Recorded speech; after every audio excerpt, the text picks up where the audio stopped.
Inilah dampak dari fenomena solstice. Muncul himbauan di media sosial untuk tidak keluar rumah pada tanggal 21 Desember tahun 2022. Hal itu lantaran terjadinya fenomena solstice yang akan terjadi. Secara umum, solstice berdampak pada gerak semu harian matahari ketika terbit, berkulminasi, dan terbenam. Intensitas radiasi matahari yang diterima permukaan bumi, kemudian berdampak pada panjang siang dan panjang malam. Solstice yang terjadi di bulan Desember ini disebut juga solstice Desember. Lalu apa dampak dari fenomena solstice ini? Simak penjelasan dari Lapan terkait dampak terjadinya fenomena solstice, mengutip dari Instagram @lapan_bawahri. Dampak fenomena solstice secara alami. Organisasi Riset Penerbangan dan Antariksa, ORPA, Lapan, telah menjelaskan melalui akun Instagram @lapan_bawahri terkait fenomena solstice. Menurut Lapan, dampak dari fenomena solstice adalah panjangnya waktu siang dan malam hari, serta berdampak ke pergantian musim. Sebenarnya dampak dari solstice yang dirasakan oleh manusia tentu tidak se-ekstrim yang dinarasikan seperti pada imbauan yang disinformatif dan menyesatkan. Meskipun berbarengan dengan terjadinya letusan gunung berapi, gempa bumi, tsunami maupun banjir rob.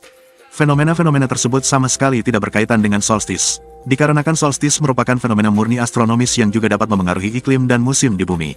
Sedangkan fenomena-fenomena tersebut disebabkan oleh masing-masing dari aktivitas vulkanologis, seismik, oseanik, dan hidrometeorologi. Dampak fenomena solstice bagi tubuh di banyak tempat di seluruh dunia. Titik balik matahari musim panas melambangkan awal musim panas, yang dapat memberikan beberapa manfaat kesehatan, termasuk tidur yang lebih nyenyak dan suasana hati yang lebih positif. Selama musim ini, orang cenderung merasa lebih baik dan suasana hati mereka sedikit meningkat.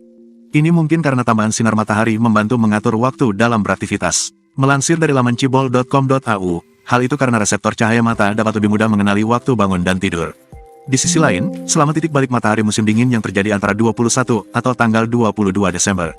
Hal itu akan membuat waktu siang menjadi lebih pendek dan malam jadi panjang di belahan bumi utara.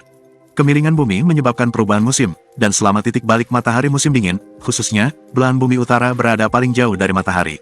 Ini dapat memengaruhi ritme tubuh yang mengatur siklus tidur normal, serta kemampuan memproduksi melatonin, alias hormon tidur tubuh. Sederhananya, kurangnya sinar matahari pasti dapat mengurangi waktu istirahat. Semua orang pernah mendengar tentang musim dingin yang sedih, tetapi ada ilmu nyata di balik mengapa sepanjang tahun ini sering merasa kecewa.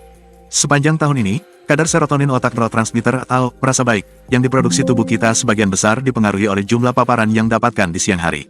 Jadi, ketika hari-hari mulai semakin singkat dan jumlah sinar matahari terbatas, kadar serotonin bisa turun hingga menyebabkan merasa sedikit murung dan melankolis.